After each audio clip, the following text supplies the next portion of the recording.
Someone like you could never beat someone like me. But hopefully someone like you guys could subscribe to someone like us on Fog Wrestling, because we are here to review some ruthless aggression. Welcome back, guys, to the channel. And yeah, it doesn't get much more ruthless aggression, more ruthless than racial stereotypes, which, to be honest, I mean, after seeing this promo, I just obviously couldn't really remember it at the time, but I assumed it was like way worse than it actually was, because a lot of people put this promo at like top of lists in terms of like most regrettable moments or times that WWE went too far. And I mean, honestly, see, after watching it, yeah, there was maybe like the wee hint or whatever, but I mean, I personally don't think it was that bad.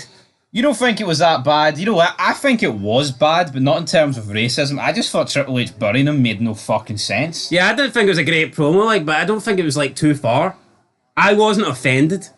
Yeah, like when Triple H says people Triple like H has done worse. Triple H has done way worse. Look at Just Mark Henry needs to come down to the ring, and Triple H will have a wee field day. That's all you need to know. Racist bastard. But as for this promo, I mean, it's just weird, right? Because Triple H is just... Go listen to it for yourself, because Triple H just fucking buries him for 50. You're an entertainer. Vince Russo. That guy. You're black. This is the Nature Boy. You make me laugh with a spinnerunia. Yeah, you're a joker. You shouldn't be at WrestleMania. And then Booker T's and like... neither would I. No, but Booker T... If I didn't marry the boss's daughter. Right. No, but Triple H is like, oh, nickel and dime shite. Booker T gets 10 seconds, he's like, but I'm going to WrestleMania. That's it. And that's it? Like, that's the comeback? You're like, what the fuck? That's plenty. I mean, I thought it was fucking garbage, actually. Gotta book the black man stronger than this. Booker T's taking on Scott Steiner. How can your name be the Booker Man, yet you get booked so weak? Yeah, I thought this was really bad. If Booker T was really the Booker Man, he should have booked himself strong. Thankfully, these two, we can say goodbye to them. Well, apart from Booker T, who's got a match, but this was awful, man. I'm not. This was bad. But even the promo before wasn't great. Before Triple H came out. Oh yeah. I thought Booker T was coming out for his match. And then he just came out to say, I'm going to I'm Booker. Right, we then cut to the parking lot. Who'd have thought that 3-minute warning are better than Triple H and Booker T? Because the welcoming party's here. Taking in his time to kill. We're waiting for Austin. But Austin, you got no 3 minutes. Time to kill. He's not here yet, Stone Cold Steve Austin. We then have Jeff Hardy against Christian. Christian wins. We're just counting down the days till Jeff Hardy leaves. Tonight, you're on your own. Yeah, I don't know. I really don't know what's happened to Jeff Hardy here. I mean, honestly, man, I thought under that Undertaker match we were going to see a Jeff Hardy push. Same, but... He pushed out the fucking company at this point. Don't they drugs, kids. But fine match. Backstage, Eric Bischoff tells Storm that he and Chief Marley will be the second line of defence against Stone Cold. Storm then says if Austin makes it this far, he'll have a warm welcome. Really, Lance Storm, who the fuck do you think you are, son, huh? You absolute jobber! I don't like him, he's an American, eh? He's an American, eh? Morley then tells Spike, if you beat me tonight, then the Dudley boys will be reinstated, but if they interfere, then they'll be suspended indefinitely. Morley ends up beating Spike, and then the Dudleys are suspended, so brilliant. Just bury Spike. Oh, here, Spike had a fair chance here, apart from the fact he's like outweighed by about 500 pounds. That is a problem. Christian then brags about, yeah, I beat Jeff Hardy, even though everyone beats Jeff Hardy. Jericho's like, you know what, I have a surprise for Test tonight. Then Bischoff's like, you know what, you two are the third line of defence against Austin. It's like, how many fucking defences do you want here? How many line of defences do we need, brother? How many line defences do you want? Divas tag match, it's the entire division. We've got Jackie and Trish against Jazz and Victoria. It's kind of like, oh, I want to beat up Trish. No, you want to beat up Trish. I want to beat up Trish between Jazz and Victoria. We all want to beat up Trish. It's all a bit bland, right? But you know what? Trish wins the match. Brilliant. But you know what? The show to this point's been meh. But it's about to get great. Because we've got Jonathan Coachman, The Rock, and the Hurricane. Caught you like a hurricane. Bang, man. Hurricane just comes. Well, forget about Hurricane. I even liked the bit with Coach. Coach is like, yo, me and you, Rock, we go way back. What the fuck you mean? Shut up, jabroni. And then, yeah, tells him to take a hike.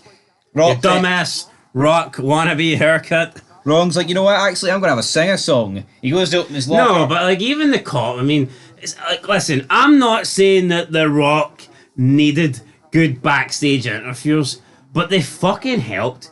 You can't say someone like Michael Cole. No, not Michael. Well, Michael Cole as well, to be fair. But like, I think the coach was definitely the best. But even like Kevin Kelly as well. You can't say these guys didn't help The Rock. You know, these guys played into the segment. Look at wrestling today. So bland and formal. You have someone backstage. Ladies and gentlemen, please welcome.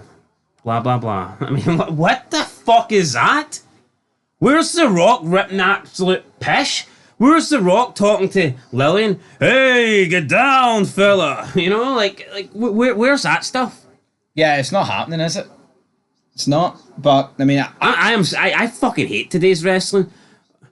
Ladies and gentlemen, please welcome my guest, Braun Strowman, or Samantha Irvin. Someone comes into the ring to cut a promo. Ladies and gentlemen, please welcome the World Heavyweight Champion, Cody Rhodes.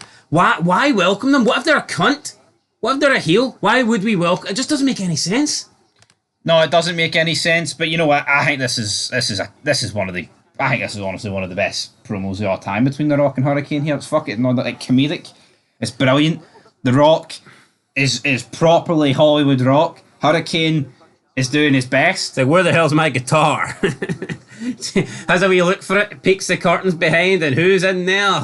It's a Hurricane. It's the green one. Damn it. But yeah, Rock running. You're nobody. Hey, it's nobody. He knows you.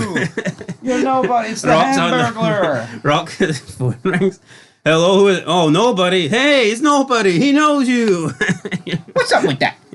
God.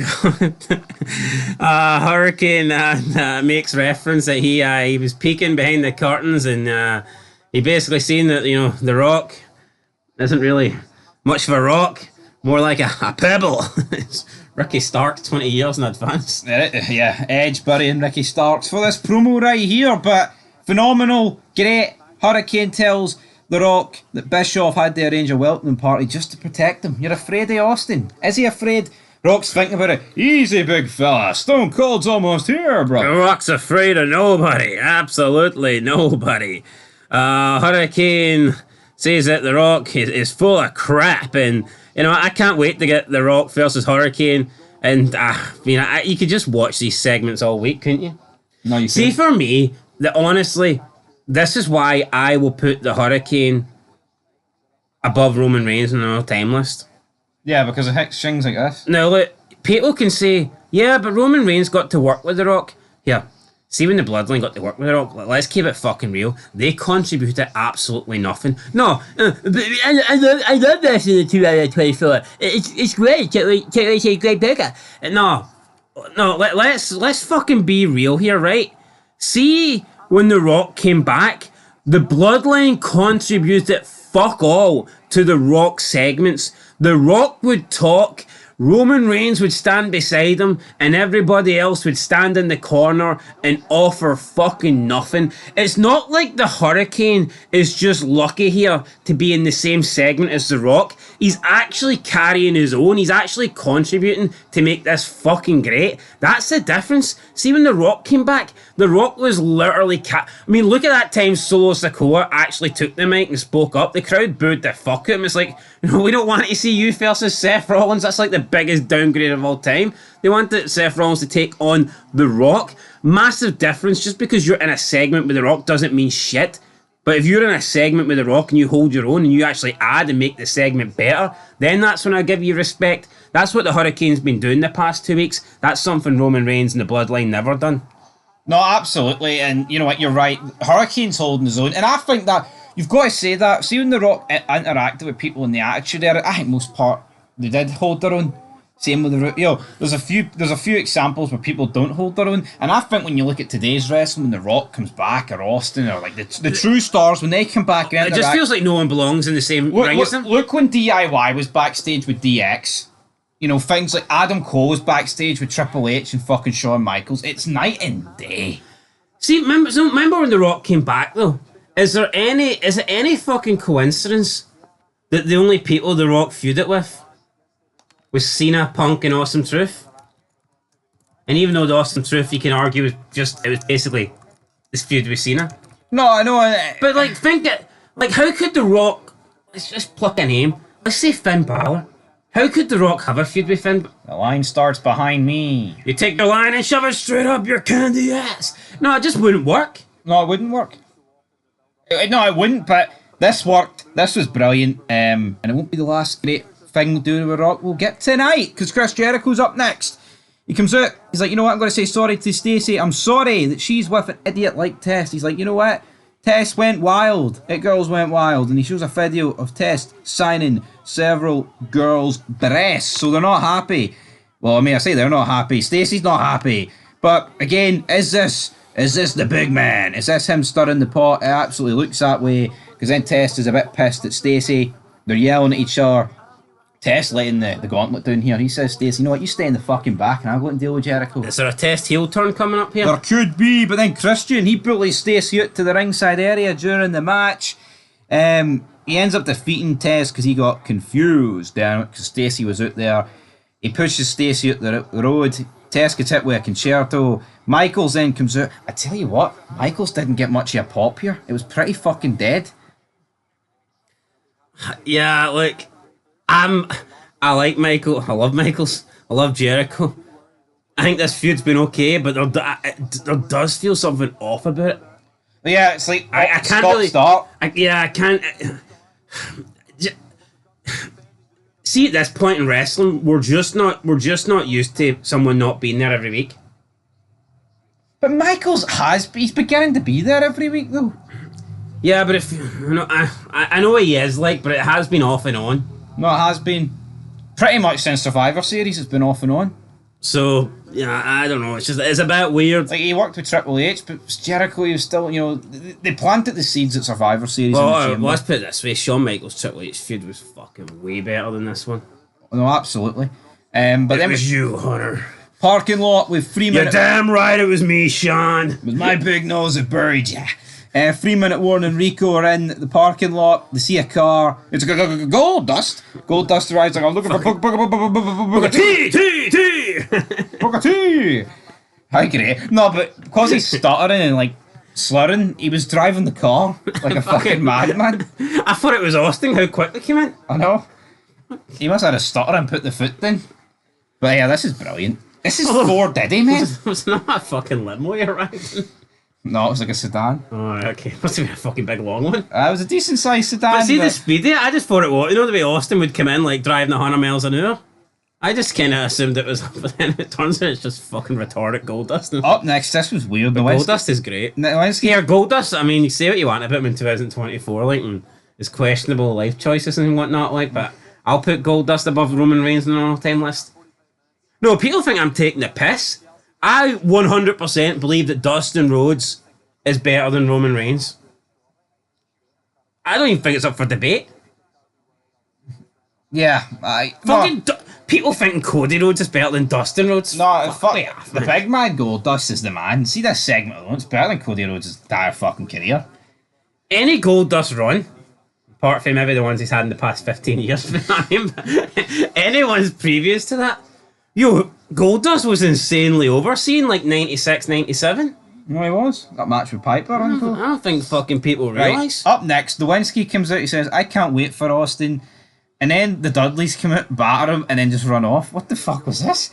This didn't make any sense. Like, Morley wasn't out there. I don't know. Lewinsky on his own thought he was going to stop Austin. I thought this was weird. Jericho and Christian like, brilliant, we beat up Michaels, now we're going to beat up Austin. Then we had Booker T against Scott Steiner. And then what happened in this match? I'll tell you what happened in this match. It was weird because Triple H and Ric Flair come out. They start slowly making their way down, and there was no interaction. Booker T just wins. Well, I mean, I guess they kind of distracted Scott Steiner. That was the story they were going for. What the fuck are we doing? And then Scott Steiner just ran to the back. So again, it felt more like the feud with Steiner and Triple H was continuing. Yeah, what? Rather than... No, they should have did. I just would have had Evolution come out. I think they should have did Flair against Steiner at Mania. I know the match would have been awful, folks, but you know what? It gets Steiner on the card and it continues the feud. No? Steiner and Not Booker saying T's corner. I'm not going to say I'm going to disagree with anyone who doesn't want that match. What But about Steiner on commentary? no, very true. The Rock then tells a crew member to get Bischoff to come in and see him. The Rock picks up the guitar. He starts burying the locals. Bischoff then enters the room. The Rock tells him not to make me look bad, or I'll walk my ass on back to SmackDown. Bischoff says, I'll straighten this out. Don't worry about it, because we don't want Austin getting battered. Alright? Because Rock wants them all for himself. We then get a hardcore tag match. Kane and RVD against Dreamer and Al Snow. I mean, it was fine. It wasn't the most hardcore match I've ever seen. It peaked at the entrance. Yeah, in the shopping cart, and then Al Snow kind of got stuck. It was funny, damn it. I mean, Tommy Dreamer brings out a shitload of weapons and he just leaves them on top of the ramp. You know, like, what the fucking point of that? Oh, man. But yeah, no, I'm not going to complain. Tag team match. I like all four guys in the match. So. Yeah, it was the last match of the night. Then we had the welcoming committee with Bischoff, Jamal, Rosie, Rico, Jericho, Christian, Storm, and Morley. They spot Austin coming down the ramp to the arena. They've all got golf clubs, all these weapons. I'm sorry, Austin's got a crowbar. Austin's got a crowbar. No, he speeds in him. This is what you want in your wrestling, Speeds in at like 60 mile an hour. This is what you want. Lucky there's no cops nearby. Imagine actually watching wrestling and be like, oh, remember that last night Austin came in with a fucking tire iron wanting the battle guys? See now, man, you're actually fucking taking liquids to forget what you seen last night. I know, absolutely, but Austin jumps out. Bischoff's holding everyone back. Don't know how he's holding back about 8 people, but he manages to do it. Then the Austin hits. He's got both knee braces on. Then the Austin hits. Aye, well, the music hits. It's not quite Disturbed. I prefer Disturbed. But anyway, he says 6 months ago, I told McMahon to take his job and shove it, but I got tired of sitting on my ass at the house. I'm going to raise more hell than ever before. And what I liked, a big cat, a whoop ass, going up a couple of Steve Wazes. Seeing this, so you begin to hear the 19 promo package pieced together. Yep. Which is great. He says thanks to the fans. Do you think Austin owed the fans an apology for what happened? He did walk out. He doesn't say sorry though. He just says thanks. It's not in the Austin character to say sorry. Yeah, I think it was as well done as what they possibly could have done. Aye. Didn't bury Austin or whatever. He says he's going to raise more hell than ever before. Don't know how particularly true that's going to be, but The Rock's music hits. Down. The Rock looks at Austin. Rocky sucks like it's 96. It does, but this isn't 96. This is 03. And see if this Mark crowd, which they're not, by the way, but see if this was today, they would be like, "This is awesome." And you know what? This would warrant it. Nah, they'd probably be chanting, "We want wrestling." They probably would be chanting that, but you've got Rock and Austin staring at each other. You kind of do get the sense this is going to be like the last time you're ever going to get this. Yo, no, definitely. The Rock then says it's good to see Steve again and questions why he's thanking the fans. Why are you thanking the fans? The fans suck. He's like, you know what? The Rock has done it all in this business. But The Rock has not done one thing, and that's whip that bald ass at WrestleMania. So what do you say, Stone Cold? What do you say then? You're expecting Crack Addict to hit, but it's not quite. I'm a crack addict. Because Austin is supposed to answer. Rock's a pie addict. He is a pie addict, but then Bischoff comes out. He's like, you know what, Rock? Fuck that. If you can beat Booker T next week, you can choose your WrestleMania opponent. You can choose between Austin and World Champion Triple H. To me, this just seems like a desperate ploy for ratings. It's like the Triple H Booker T match. Yeah, I just seen that this felt strange to me. The Rock has already challenged Austin. And he lost the Battle Royal #1 contendership as well. It's not really fair on Booker T. It's not like Rock got eliminated last week and it was dodgy. It was fair. Yeah, am I complaining? Next week we're getting a big match with stakes on the line, alright? Obviously we know what happens, but again, Rock's like, maybe. Then Eric's like, you know what, Austin, I think you've ran your mouth out here long enough. Your 3 minutes are just about up. And if you think 3-minute warning stood a chance against the big man, no, they didn't. Austin. Well, actually, to be fair, they probably got their most offense in a long time. Jamal batters Austin for about 20 seconds. Austin then batters him. He's screaming at them. Rico jumps in like he's going to do something. Doesn't do anything. The Rock then gets behind Austin. You're expecting a rock bottom, but then they go face to face, nose to nose. Because when you're 2 stars, that's all you need to do. That's all you need to do. They're going ballistic, the crowd. The Rock's like laughing, looking away. He goes for the punch. Austin then punches him. They're brawling, but it's realistic, man. They're not grabbing each other and punching each other in the face. Because see when one's punching the other one, they're going back because of the momentum and then leaning back for their punch. This is how it's done. Nah, yeah. See, this is today, man. You get they just grab themselves around the neck and they throw like 20 punches at the same time.